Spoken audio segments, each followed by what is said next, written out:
नमस्कार दोस्तों, स्वागत है आप सभी का आपके अपने परिवार विद्यालोक में। दोस्तों, आज हम आपके सामने एक बहुत महत्वपूर्ण मुद्दे पर चर्चा करने आए हैं और मुद्दा ये है कि भारतीय करेंसी का सिंबल क्या होना चाहिए।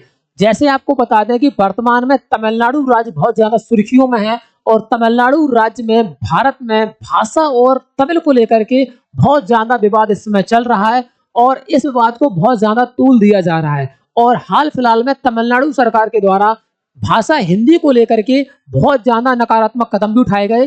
तो क्या ये पूरा मुद्दा है? और आज की जो खबर है, आज की खबर भारतीय करेंसी रुपया के सिंबल को लेकर के है।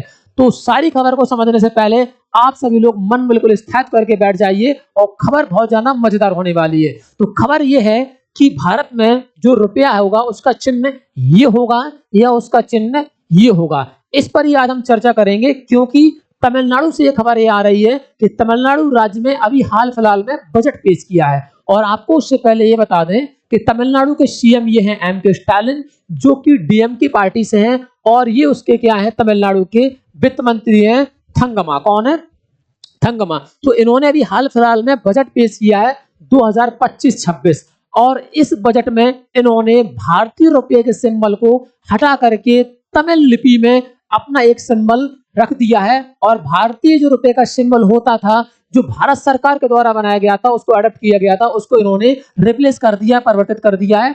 तो उसको लेकर के ही ये पूरी सारी जानकारी निकल के आ रही है। बहुत ज्यादा यहाँ पर चीजें चल रही हैं। बात यह है कि पहले जो तमिलनाडु में जितने भी डॉक्यूमेंट्स, गवर्नमेंट डॉक्यूमेंट्स होते थे और जितने भी किताबें, बुक्स वगैरह होती थी, उसमें भारतीय जो रुपए का सिंबल होता था वो ये चलता था। लेकिन अभी हाल फिलहाल में इन्होंने बजट पेश किया है और उस बजट में इन्होंने ये वाला सिंबल ले लिया। कौन सा सिंबल ले लिया?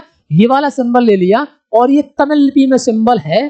तमिल लिपि में इसको कहते हैं रुबाई। तमिल लिपि में इसको कहेंगे रुबाई और रुबाई का अर्थ होता है तमिल का रुपया। तो इन्होंने एक नया सिंबल लिया है तमिलनाडु में, तमिलनाडु की सरकार ने अपने बजट में। तो यहाँ पर ये चीजें हो गई हैं, ऐसे रूप से परिवर्तित करके इसको इस रूप में परिवर्तित कर दिया गया है। तो ये पूरी एक कहानी है और इस कहानी को लेकर के ही जैसे ही तमिलनाडु सरकार ने निर्णय लिया, अपने बजट में भारतीय रुपए के सिंबल को हटाया, तो वहां पर तुरंत ही सारी हाइलाइट्स बन गई और देश के टॉप न्यूजों में इसको छापा गया कि किस प्रकार से तमिलनाडु सरकार ने भारतीय रुपये के सिंबल को रिप्लेस किया है। और मजे की बात दोस्तों, आपको ये बता देते हैं, जो तमिलनाडु में रिप्लेस किया गया रुपए के सिंबल को, वो रुपए के सिंबल को बनाने वाला भी एक तमिलियन व्यक्ति था, एक तमिलनाडु का नागरिक था। और वो नागरिक थे आईआईटी मुंबई के पोस्ट ग्रेजुएट उदय कुमार।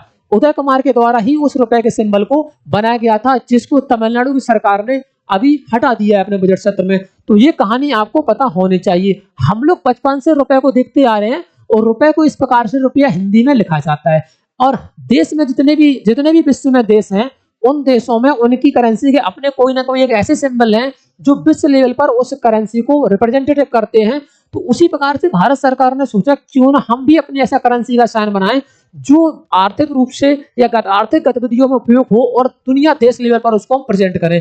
जैसे कि आपको पता है कि डॉलर का जो साइन होता है वो इस प्रकार से होता है, इसी प्रकार से येन का साइन होता है, इसी प्रकार से जितने भी पाउंड्स हैं, जो ब्रिटेन की मुद्रा है या जितने भी देशों की मुद्राएं हैं, उन मुद्राओं के साइन अपने आप में है। तो भारत सरकार ने अपनी रुपया जो मुद्रा है उसका साइन या सिंबल बनाने के लिए एक प्रतियोगिता का आयोजन करवाती है और वो प्रतियोगिता 2010 में आयोजित की जाती है। और इसमें यह कहा गया, जितने भी प्रतिभागी इसमें भाग लेने आए, लगभग 3300 से आसपास यहाँ पर प्रतिभागी शामिल हुए और उनसे यह कहा गया कि जो भारत की संविधान में 22 भाषाएं हैं, उन 22 भाषाओं की लिपियों को लेकर के ही सिंबल को प्रेजेंट करें, सिंबल बनाए। तो उन सभी लोगों ने उस पर सिंबल बनाए और उस प्रतियोगिता में से जो आईआईटी मुंबई के पोस्ट ग्रेजुएट थे, जिनका नाम था डी उदय कुमार, उनके सिंबल को सरकार द्वारा अडॉप्ट कर लिया गया और उन्होंने वो सिंबल देवनागरी लिपि में रुपए के लिए बनाया था।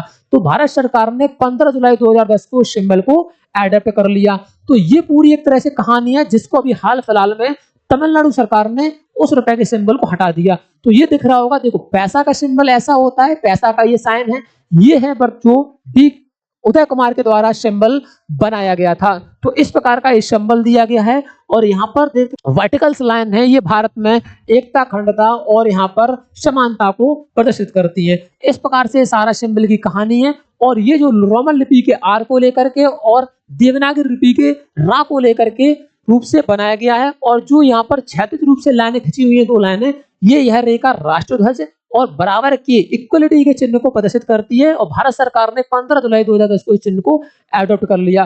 तो कहानी ये है, पूरी निकल कर बात ये आती है कि तमिलनाडु के जिस नागरिक ने, और हालांकि डीएमके के पूर्व विधायक के पुत्र जिसका नाम है डी उदय कुमार, उनने ही चिन्ह बनाया, आज उन्हीं के पार्टी के द्वारा उस चिन्ह को रिप्लेस कर दिया गया है। तो ये पूरी एक बहुत बड़ी विवाद का कारण बन गई है कि क्या सरकार ने, तमिलनाडु सरकार ने ऐसा किया है, ये करना भारत के पक्ष में रहेगा या तमिलनाडु के पक्ष में रहेगा। तो आपके दिमाग में चल रहा होगा इस पूरे विवाद के दौरान, आप ये सोच रहे हो क्या तमिलनाडु में जो करेंसी जाएगी, जो भारतीय रुपया जाएगा, ये भारतीय रुपये पर जो साइन होगा वो क्या साइन बदल दिया जाएगा, वो सिंबल बदल दिया जाएगा? तो बिल्कुल नहीं, क्योंकि भारतीय रुपये पर सिंबल नहीं बदला जा सकता। ये रिजर्व बैंक के द्वारा जारी होता है और रिजर्व बैंक के द्वारा जो जारी साइन है वो रुपए का देवनागरी लिपि में ही है।